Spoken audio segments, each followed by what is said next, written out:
हरे कृष्णा। तो अभी हम भगवद गीता के दूसरे अध्याय के अंतर्गत श्लोक संख्या 7 पर विचार करेंगे। कार्पण्य दोषोपहत स्वभावः पृच्छामि त्वां धर्म सम्मूढ़चेता यच्छ्रेयः स्यान्निश्चितं ब्रूहि तन्मे शिष्यस्तेऽहं साधिमां त्वां प्रपन्नम। तो यहाँ पर अर्जुन श्री कृष्ण से कह रहे हैं, क्या कह रहे हैं? कार्पण्य दोष उपहत स्वभाव, कि मेरा जो स्वभाव है ये कृपणता के दोष से दूषित हो गया है। कृपणता का दोष है, मेरे स्वभाव में कृपणता का दोष आ गया है। पृच्छामि त्वाम धर्म सम्मूढ़ चेता, इसलिए मैं आपसे पूछता हूँ, मेरा जो चित्त है धर्म के विषय में बिल्कुल भ्रमित है। यच्छ्रेयः स्यान्निश्चितं ब्रूहि तन्मे, तो जो भी जो है मेरा श्रेय यानी कल्याण हो वो निश्चित रूप से मुझे बताइए। शिष्यस्ते हम साधिमाम त्वाम प्रपन्नम, मैं आपका शिष्य हूँ, आप मुझे उपदेश दीजिए, मैं आपकी शरण में हूँ। तो अर्जुन अब जो है श्री कृष्ण की शरण ले रहे हैं, श्री कृष्ण से पूछ रहे हैं और श्री कृष्ण को समर्पित हो रहे हैं। तो हम सुनेंगे अब प्रभुपाद तात्पर्य में क्या लिखते हैं। श्रील प्रभुपाद की जय। यह प्राकृतिक नियम है कि भौतिक कार्यकलाप की प्रणाली ही हर एक के लिए चिंता का कारण है। तो यहाँ प्रभुपाद एक सामान्य सिद्धांत बतला रहे हैं कि केवल अर्जुन ही नहीं है, प्रत्येक व्यक्ति इस प्रकार से भ्रमित होता है। अपने कर्तव्य का निश्चय करने में हर व्यक्ति दुविधा में होता है। क्योंकि भौतिक कार्यकलाप की प्रणाली, अगर हम श्री कृष्ण को अपने जीवन का केंद्र नहीं बनाते हैं और इस भौतिक संसार में हम या तो इंद्रिय तृप्ति करना चाहते हैं या दूसरों को इंद्रिय तृप्ति देना चाहते हैं, तो क्या होगा? चिंता हर एक के लिए चिंता का कारण है। पग पग पर उलझन मिलती है। प्रभुपाद कह रहे हैं पग पग पर उलझन मिलती है। तो पग पग पर उलझन कि हर कदम में आप जो है परेशान होते हैं और निर्णय फिर नहीं कर पाते हैं। उलझन का मतलब यही है कि कोई भी कार्य जो है सुलझता नहीं है और उसमें जटिलता बढ़ती जाती है। तो एक सीधा जो है हमें रास्ता मिलता नहीं है, बहुत टेढ़ा मेढ़ा है। और कई बार ऐसा रास्ता हो जाता है, एक ऐसा बिंदु हो जाता है कि अगर आगे जाएं तो भी बाधा है और पीछे लौट करके अगर आएं तो भी बाधा है, दोनों तरफ से गड्ढा दिखाई पड़ता है। तो इसे कहते हैं पग पग पर उलझन। आगे प्रभुपाद लिखते हैं अतः प्रामाणिक गुरु के पास जाना आवश्यक है, जो जीवन के उद्देश्य को पूरा करने के लिए समुचित पथ निर्देश दे सके। तो जो प्रामाणिक गुरु होता है तो वो चूँकि श्री कृष्ण के चरणों की शरण में रहता है, तो इसलिए वो उचित पथ निर्देश दे सकता है। ये कहा गया है कि सा माता सा गुरु चापी, सा गुरु सा पिता चापी, सा माता सापि बांधवः शिक्षे चे सदा स्मृतुम हरे नाम में केवलम, कि जो हमेशा स्मरण करने की शिक्षा दे केवल हरि नाम का, तो वही पिता है, वही माता है, वही गुरु है, वही बंधु है। तो जो प्रामाणिक गुरु होते हैं तो वे इतने स्थिर होते हैं कि वे हर समय श्री कृष्ण की शरण में रहते हैं और वे ही पथ निर्देश दे सकते हैं उस व्यक्ति को जो कि उलझन में पड़ा हुआ है। आगे प्रभुपाद लिखते हैं समग्र वैदिक ग्रंथ हमें ये उपदेश देते हैं कि जीवन की अनचाही उलझनों से मुक्त होने के लिए प्रामाणिक गुरु के पास जाना चाहिए। तो प्रभुपाद यहाँ बता रहे हैं कि जितने वैदिक ग्रंथ हैं सभी निर्देश देते हैं। हम लोग रोज़ गुरु अष्टकम में भी गाते हैं, साक्षात हरित्वेन समस्त शास्त्रैर उक्तस्, कि जो गुरु हैं तो सभी शास्त्रों में ये कहा गया है कि वो साक्षात हरि हैं। तो साक्षात हरि का मतलब ये है कि जिस प्रकार हमें श्री कृष्ण का मार्गदर्शन प्राप्त हो सकता है, जिस प्रकार से अर्जुन को श्री कृष्ण के द्वारा मार्गदर्शन प्राप्त हो रहा है, तो उसी प्रकार का मार्गदर्शन हमें गुरु के द्वारा प्राप्त होता है अगर वो प्रामाणिक प्रतिनिधि होता है। तो यहाँ प्रभुपाद कह रहे हैं कि समग्र वैदिक ग्रंथ हमें ये उपदेश देते हैं कि जीवन के अनचाही उलझनों से मुक्त होने के लिए प्रामाणिक गुरु के पास जाना चाहिए।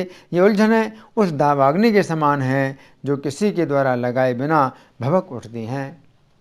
उलझनें इस भौतिक संसार में उलझनें आएंगी हैं, ये इस प्रकार का बना हुआ है कि उलझनें आएंगी ही। जैसे कि जो वन होता है, जंगल, उसमें जो आग लगती है तो किसी के लगाने से नहीं लगती। जंगल इस प्रकार का बना हुआ है कि उसमें आग अपने आप लग जाती है। तो उसी प्रकार से इस भौतिक संसार में जो उलझनें हैं वो हमेशा आती रहती हैं। एक प्रकार से कहा जाए कि भौतिक प्रकृति उलझनें पैदा करती है। भौतिक प्रकृति ही 3 गुणों के द्वारा जीव को बांधती है, और उनमें जो रजोगुण है तो रजोगुण में वास्तव में उलझन पैदा होती है। तमोगुण में तो व्यक्ति गलत को सही और सही को गलत समझता है और चलता जाता है, वो उल्टी दिशा में चला जा रहा है, उलझन नहीं होती कुछ भी, वो उल्टी दिशा में चला जा रहा है। और जो सत्वगुण में होता है तो व्यक्ति सही दिशा में जा रहा है, सही को सही समझता है, गलत को गलत समझता है, तो उसको भी उलझन नहीं होती है, वो सही दिशा में जा रहा है। लेकिन जो रजोगुण में व्यक्ति होता है तो वो कभी सही दिशा में जा रहा है तो भी उसे संदेह बना रहता है कि क्या मैं सही दिशा में जा रहा हूँ, और कभी गलत दिशा में जा रहा है तो हमेशा उसके अंदर संदेह बना रहता है कि क्या मैं गलत दिशा में तो नहीं जा रहा। तो इस प्रकार से भौतिक प्रकृति के अंदर जो रजोगुण है, और मनुष्यों में रजोगुण की प्रधानता होती है, इसलिए मनुष्यों में बड़ी उलझन होती है किसी भी कार्य का निर्णय करने के लिए। आगे प्रभुपाद लिखते हैं, इसी प्रकार विश्व की स्थिति ऐसी है कि बिना चाहे जीवन की उलझनें स्वतः उत्पन्न हो जाती हैं। कोई नहीं चाहता कि आग लगे, किंतु फिर भी वह लगती है और हम अत्यधिक व्याकुल हो उठते हैं। तो यहाँ प्रभुपाद बताते हैं कि जंगल में, घरों में तो आग लगती है तो कुछ गलती से आग लग जाती है या आग लगाने से लग जाती है, लेकिन जंगल में कोई आग नहीं लगाता। जंगल में जब आग लगती है तो अपने आप ही आग लगती है। तो आगे यहाँ प्रभुपाद लिखते हैं, अतः वैदिक वाङ्मय उपदेश देता है कि जीवन के उलझनों को समझने तथा उनका समाधान करने के लिए हमें परंपरागत गुरु के पास जाना चाहिए।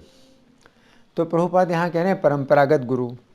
गुरु बिना परंपरा के नहीं होता। गुरु वही होता है जिसने किसी गुरु को स्वीकार किया है, और उसका जो गुरु है तो उसने किसी गुरु को स्वीकार किया। इस प्रकार से गुरु की परंपरा में जब हम ऊपर की ओर जाते हैं तो वो परंपरा कहाँ से शुरू होती है? श्री कृष्ण से शुरू होती है। तो श्री कृष्ण से जो प्रारंभ हुई है, ऐसी गुरु परंपरा में कोई व्यक्ति अगर होता है तो वो प्रामाणिक गुरु कहलाता है। तो प्रभुपाद ये कह रहे हैं कि जीवन की उलझनों को समझने और उनका समाधान करने के लिए हमें परंपरागत गुरु के पास जाना चाहिए। जिस व्यक्ति का प्रामाणिक गुरु होता है वो सब कुछ जानता है, अतः मनुष्य को भौतिक उलझनों में न रहकर गुरु के पास जाना चाहिए। यही इस श्लोक का तात्पर्य है। तो व्यक्ति को हमेशा इस बात के लिए तैयार रहना चाहिए कि ये भौतिक संसार में जो उलझनें आ रही हैं और बड़ी दुविधाएं आ रही हैं, तो वो अवश्य दूर होनी चाहिए। तो भगवान ने हमें किसी को अगर प्रतिनिधि के रूप में भेजा है तो हम उसे स्वीकार करें। तो भगवान स्वयं हमारे सामने नहीं आएंगे हमारी उलझनों को दूर करने के लिए। जैसे अर्जुन की उलझनों को दूर करने के लिए श्री कृष्ण स्वयं उपदेश दे रहे हैं। तो ऐसी बात नहीं है कि हमारे साथ भी ऐसे ही होगा, है ना। तो श्री कृष्ण ने पहले से उपदेश दिया हुआ है, तो अब श्री कृष्ण की ही शिष्य परंपरा में कोई व्यक्ति हो जो कि उपदेश दे सके भगवद गीता पर, तो हमें इसके लिए तैयार रहना चाहिए। प्रभुपाद लिखते हैं, यही इस श्लोक का तात्पर्य है। आखिर भौतिक उलझनों में कौन सा व्यक्ति पड़ता है? वह जो जीवन की समस्याओं को नहीं समझता। तो प्रभुपाद कह रहे हैं कि कौन पड़ता है भौतिक जीवन की उलझनों में? जो जीवन की समस्याओं को नहीं समझता। जीवन की समस्याएं हैं। क्या समस्या है? जन्म की समस्या है कि हम बार बार जन्म लेते हैं। ये बहुत कष्ट कारक है। और मृत्यु हमारी होती है और हमको बार बार मृत्यु प्राप्त होती है। ये बहुत कष्टदायक है। तो जीवन की समस्याओं को जो समझेगा तो वो फिर इसका उपाय करेगा। आगे प्रभु पढ़ते हैं, बृहदारण्यक उपनिषद में 3:8-10 व्याकुल मनुष्य का वर्णन इस प्रकार हुआ है। यो व एतद अक्षरम गार्गी अभिदित्वा अस्मान लोकात् प्रयति सा कृपणः। कृपण वह है जो मानव जीवन की समस्याओं को हल नहीं करता और आत्म साक्षात्कार के विज्ञान को समझे बिना कूकर सूकर की भांति इस संसार को त्याग कर चला जाता है। ये बृहदारण्यक उपनिषद के मंत्र का ये अनुवाद है कि कृपण कैसे कहते हैं। अर्जुन ने अपने को कृपण कहा कि मेरे अंदर कृपणता का दोष आ गया है। तो प्रभुपाद समझा रहे हैं बृहदारण्यक उपनिषद से कि कृपण किसे कहते हैं? जो मानव जीवन की समस्याओं को हल नहीं करता और आत्म साक्षात्कार के विज्ञान को समझे बिना कूकर सूकर की भांति इस संसार को त्याग कर चला जाता है। इसका मतलब क्या है कि इस मनुष्य जीवन की अगर हम समस्याओं को नहीं समझते, हम लोग केवल यही सोचते हैं कि ठीक है मनुष्य का जीवन मिला है तो सुख भोगने के लिए मिला है, लेकिन नहीं, ये सुख भोगने के लिए नहीं मिला है। ये हमें इस भौतिक संसार के बंधन से छूटने के लिए मिला है। तो भौतिक संसार का बंधन ये कितनी बड़ी समस्या है, इसको अगर कोई व्यक्ति नहीं समझता है तो ये उसका मनुष्य जीवन बेकार जाता है। आगे प्रभुपाद लिखते हैं, जीव के लिए यह मनुष्य जीवन अत्यंत मूल्यवान निधि है जिसका उपयोग वह अपने जीवन की समस्याओं को हल करने में कर सकता है। तो प्रभुपाद समझा रहे हैं कि सबसे बड़ा अवसर है ये मनुष्य जीवन जो हमें प्राप्त हुआ है, ये हमारे लिए बहुत बड़ा अवसर है कि हम अपना कल्याण करें। मनुष्य जीवन अत्यंत मूल्यवान निधि है जिसका उपयोग हम अपने जीवन की समस्याओं को हल करने में कर सकते हैं, है ना। तो हमारे जीवन की समस्याएं 4 हैं, जन्म मरण बुढ़ापा बीमारी। तो इनका जो है हम हल कर सकते हैं, इन समस्याओं का हल कर सकते हैं। तो आगे प्रभुपाद लिखते हैं, अतः जो इस अवसर का लाभ नहीं उठाता वह कृपण है। तो उसी को कृपण कहते हैं। कृपण का मतलब क्या है? कंजूस। तो मनुष्य का जीवन हमें प्राप्त हुआ तो बहुत बड़ा अवसर प्राप्त हुआ था कि हम जन्म जन्म के कष्ट को अपना दूर कर सकते हैं। लेकिन अगर हमने इस अवसर का लाभ नहीं उठाया तो हम क्या हैं? कृपण हैं। हमको मनुष्य का जीवन प्राप्त हुआ, इतना बड़ा कीमती जीवन प्राप्त हुआ है, तो इसका अगर हम अगर समय का लाभ उठाते हैं तो हम जन्म मरण के बंधन से छूट सकते हैं। लेकिन अगर हम इसका लाभ नहीं उठाते तो हम क्या हैं? कृपण। जो समझदार व्यक्ति है वो क्या कहेगा कि हमें इतना अच्छा अवसर प्राप्त हुआ था मनुष्य के जीवन का, और इसमें सरल उपाय हरे कृष्ण मंत्र का जप करना है, भगवद गीता का अध्ययन करना है, इतना सरल उपाय अगर हम नहीं करते हैं और मनुष्य जीवन को जानने देते हैं, बेकार में जानने देते हैं, तो हम क्या हैं? कृपण। आगे ब्राह्मण इसके विपरीत होता है, जो शरीर का उपयोग जीवन की समस्त समस्याओं को हल करने में करता है। तो प्रभुपाद क्या बता रहे हैं कि वो ब्राह्मण है जो इस आंदोलन का लाभ उठाता है, हरे कृष्ण आंदोलन का लाभ उठाता है, और अपने शरीर में जो मृत्यु और बुढ़ापा और बीमारी ये सब कष्ट हैं तो उनको दूर कर सकता है। आगे प्रभुपाद लिखते हैं, या एतद अक्षरम गार्गी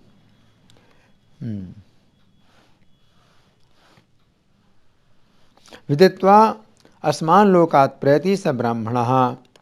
देहात्म बुद्धिवश कृपण या कंजूस लोग अपना सारा समय परिवार, समाज, देश आदि के प्रेम में गंवा देते हैं। मनुष्य प्रायः चर्म रोग के आधार पर अपने पारिवारिक जीवन अर्थात पत्नी, बच्चों तथा परिजनों में आसक्त रहता है। कृपण ये सोचता है कि वह अपने परिवार को मृत्यु से बचा सकता है, अथवा वो ये सोचता है कि उसका परिवार या समाज उसे मृत्यु से बचा सकता है। तो यह है कृपण की स्थिति।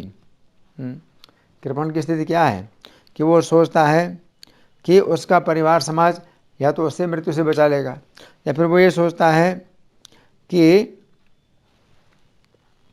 कि मैं बचा लूँगा अपने परिवार को, अपने समाज को मैं बचा लूँगा।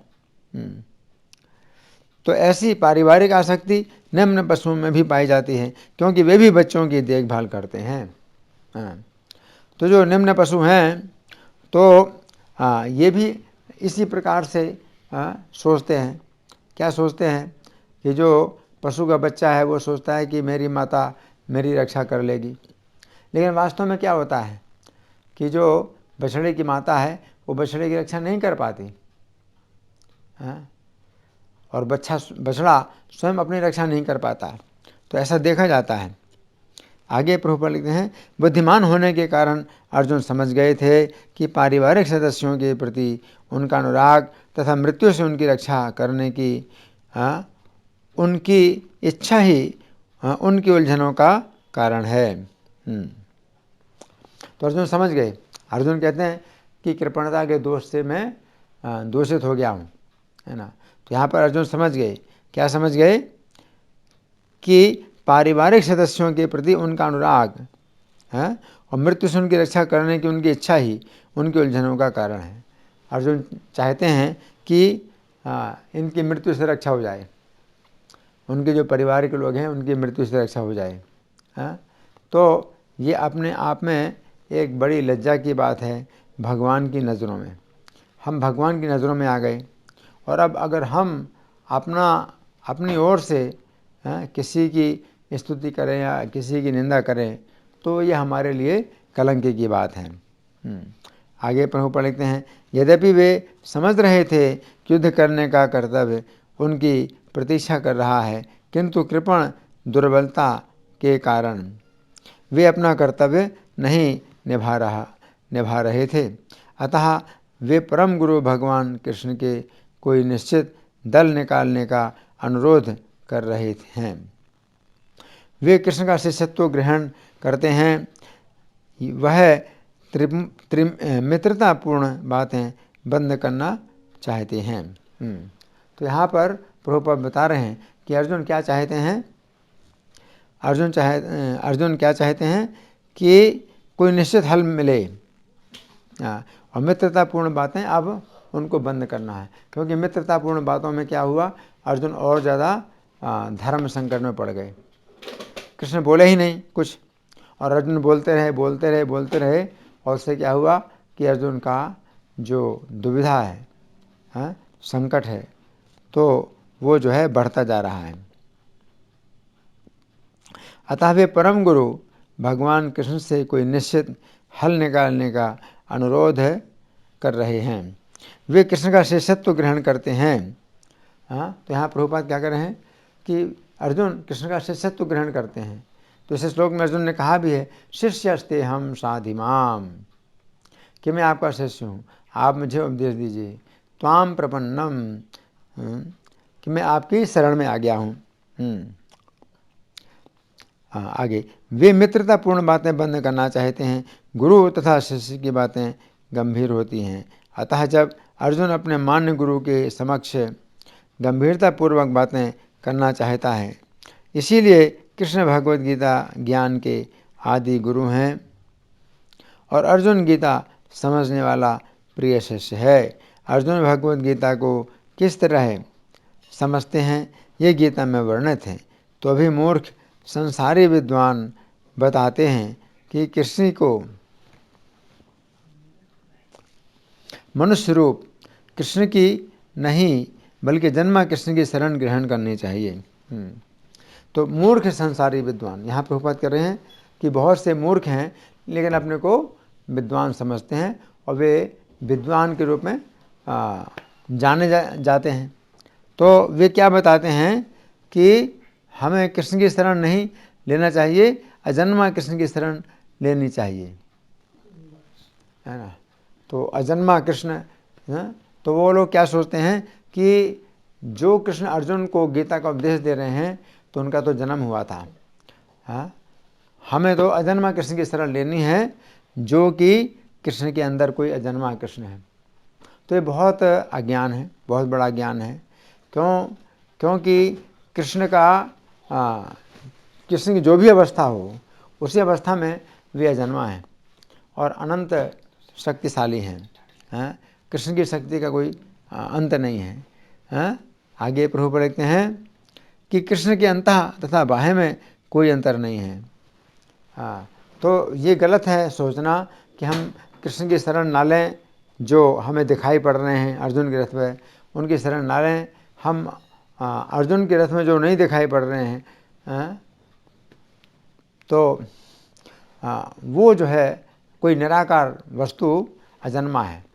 तो इस तरह के अगर जो विचार है किसी का, तो ये बहुत ही गलत है, अज्ञान है। तो प्रभुपाद लिखते हैं, इस ज्ञान के बिना जो भगवद गीता को समझने का प्रयास करता है वो सबसे बड़ा मूर्ख है। तो यहाँ बड़े कठोर शब्द हैं प्रभुपाद के। प्रभुपाद कहते हैं, इस ज्ञान के बिना जो भगवद गीता को समझने का प्रयास करता है वो सबसे बड़ा मूर्ख है ना। तो कौन सा ज्ञान है आवश्यक? कि कृष्ण का अंदर और कृष्ण का बाहर एक ही है। कृष्ण के अंदर में और कृष्ण के बाहर में कोई अंतर नहीं है ना। तो इतनी तो चर्चा हमने की इस श्लोक पर तात्पर्य के आधार पर। अब हम सुनेंगे श्री भगवान ने कहा हमें किस प्रकार की चर्चा हुई है। तो ये जो व्याख्या है वो बहुत विस्तृत है, इसमें से कुछ बातें मैं पढ़ करके सुनाऊंगा। अर्जुन अपने अंदर कृपणता का दोष देख रहे हैं। अर्जुन सोच रहे हैं कि जिस प्रकार कृपण व्यक्ति अज्ञान के कारण कूड़ा करकट बटोरने में लगा रहता है तथा असली ज्ञान छोड़ देता है, उसी प्रकार मैं भी कूड़ा करकट के समान विचारों को बार बार ग्रहण कर रहा हूँ और श्री कृष्ण के विचार में जो असली हीरे और रत्न के समान हैं उन्हें छोड़ रहा हूँ। जिस प्रकार एक बालक अज्ञान के कारण अच्छे रंग के देखने वाले कागज़ के टुकड़ों को बटोरता है तथा कागज़ के असली नोटों के महत्व को नहीं समझता, उसी प्रकार अर्जुन ऊपर से अच्छे दिखने वाले विचारों को पकड़े हुए हैं जबकि उन विचारों का कोई महत्व नहीं है। तो यहाँ पर ये बताया गया है कि कृपण का मतलब क्या है। अज्ञान के कारण कूड़ा करकट बटोरने में लगा है और कूड़ा करकट में उसको बहुत कीमती चीज़ें दिखाई पड़ रही हैं और असली धन को छोड़ देता है। असली धन अगर मिट्टी में पड़ा हुआ है, मिट्टी में सना हुआ है, तो उसको वो नहीं उठाता है। तो अर्जुन ने क्या सोचा कि उसी प्रकार से मैं भी अच्छे दिखने वाले विचारों को पकड़ रहा हूँ जबकि उन विचारों का कोई महत्व नहीं है। सामान्य दृष्टि में अर्जुन के विचार त्याग से भरे हुए अत्यंत सुंदर दिखाई देते हैं, परंतु वास्तव में उनका कोई महत्व नहीं है। जिस प्रकार असली हीरों के सामने कांच के टुकड़ों का कोई महत्व नहीं है। तो कांच के टुकड़े अगर बहुत अधिक मात्रा में हो, है ना, तो भी अगर आप उनको उठाएंगे तो आपका हाथ कटेगा, आपकी उंगलियां कटेंगी। लेकिन एक हीरा है, चाहे थोड़ी सी मात्रा हो उस हीरे की, लेकिन वो हीरा जो है वो कितना कीमती होगा, हम अंदाज़ा नहीं लगा सकते कितना कीमती होगा। तो उसी प्रकार से श्री कृष्ण का जो संदेश है गीता में, वो क्या है, वो असली हीरा है। और अर्जुन के जो विचार हैं तो ये जो है कांच के टुकड़े हैं। तो कांच के टुकड़े अगर आप पकड़ते हैं तो आपके हाथों में भी बहुत घाव पैदा हो जाएंगे, है ना। तो इसी प्रकार से अर्जुन ने जो अपने विचारों को पकड़ा हुआ है, तो उससे क्या होता है, अर्जुन और ज़्यादा दुविधा में फंस गए। जितना अपने को छुड़ाना चाहते हैं तो उतना ही अधिक उनकी दुविधा बढ़ती जा रही है। जिस प्रकार कोई कृपण व्यक्ति किसी धनी व्यक्ति के सामने खड़ा होकर अपने गिरे हुए थोड़े से चावल के दानों के लिए शोक करता है, उसी प्रकार अर्जुन अपने कुटुंबियों के लिए श्री कृष्ण के समक्ष शोक कर रहे हैं। तो यहाँ पर बड़ा अच्छा उदाहरण दिया गया है कि कोई कृपण व्यक्ति था, और वो रास्ते में चलते हुए मान लीजिए कि उसके कुछ पैसे, सिक्के हैं, वो गिर गए। लेकिन उसके सामने कोई बहुत धनी व्यक्ति खड़ा हो जाए और कहे कि बोलो तुम्हें क्या दिक्कत है, तुम्हें क्या चाहिए, तो वो जो कृपण व्यक्ति है वो अपने जो कुछ थोड़े से सिक्के उसके जो गिर गए थे उन्हीं की बात करता है कि वो मुझे मिल जाए, वो मुझे मिल जाए।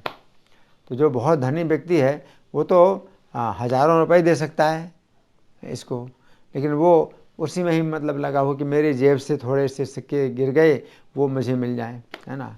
तो उसी प्रकार से अर्जुन भी अपने जो विचार हैं तो उनको महत्व दे रहे हैं, और कृष्ण के जो विचार हैं उन्होंने अभी तक नहीं सुने, तो इस कारण से उनकी स्थिति ऐसी अज्ञान की है।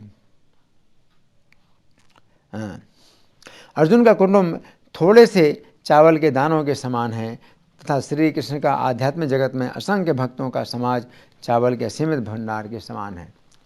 अगर कोई निर्धन व्यक्ति है और रास्ते में उससे अगर चावल गिर जाएं, थोड़े से चावल के दाने गिर जाएं, और उनके लिए शोक करे, तो जो धनी व्यक्ति है जो कि उसको हज़ारों रुपए दे सकता है, लाखों रुपए दे सकता है, तो वो हज़ारों रुपए, लाखों रुपए ना मांग करके वो केवल अपने चावल के दाने मांगता है कि मेरे एक छटाक चावल के दाने गिर गए, वो मुझे दे दीजिए। तो ये बड़ी लज्जा की बात है, बड़े अज्ञान की बात है। आगे, जिस प्रकार कृपण व्यक्ति का धनी व्यक्ति के समक्ष थोड़े से चावल के दानों के लिए शोक करना व्यर्थ है, क्योंकि वो धनी व्यक्ति से चावलों की बहुत बड़ी मात्रा प्राप्त कर सकता है, उसी प्रकार अर्जुन का श्री कृष्ण के समक्ष अपने कुटुंब के लिए शोक करना व्यर्थ है, क्योंकि वे श्री कृष्ण से उनके भक्तों का बहुत बड़ा समाज प्राप्त कर सकते हैं। तो अगर अर्जुन का जो परिवार है जिसमें कि वे शोक कर रहे हैं कि मैं अपने परिवार की हत्या कर दूंगा, अर्जुन शोक कर रहे हैं, है ना। लेकिन अर्जुन ये नहीं जानते हैं कि अगर ये जो परिवार है उनका, तो अगर इसकी हत्या करेंगे तो उन्हें कृष्ण का परिवार प्राप्त होगा जो असंख्य है। तो कृष्ण का परिवार बहुत बड़ा है तो अपने परिवार की तुलना में। तो अगर हम इसी प्रकार से अगर कृष्ण के उपदेश को स्वीकार करें, कृष्ण हमें जो भी उपदेश देते हैं और उसमें हम किसी प्रकार की शंका ना करें, और अधीर ना हो, धैर्य के साथ चलें, तो आगे चल कर के क्या होगा कि श्री कृष्ण का जो ज्ञान है, श्री कृष्ण की जो कृपा है वो हमें प्राप्त होगी, और हमारे जितने भी अनर्थ हैं और जो दुविधाएं हैं वो सब दूर हो जाएंगी। धन्यवाद। हरे कृष्णा।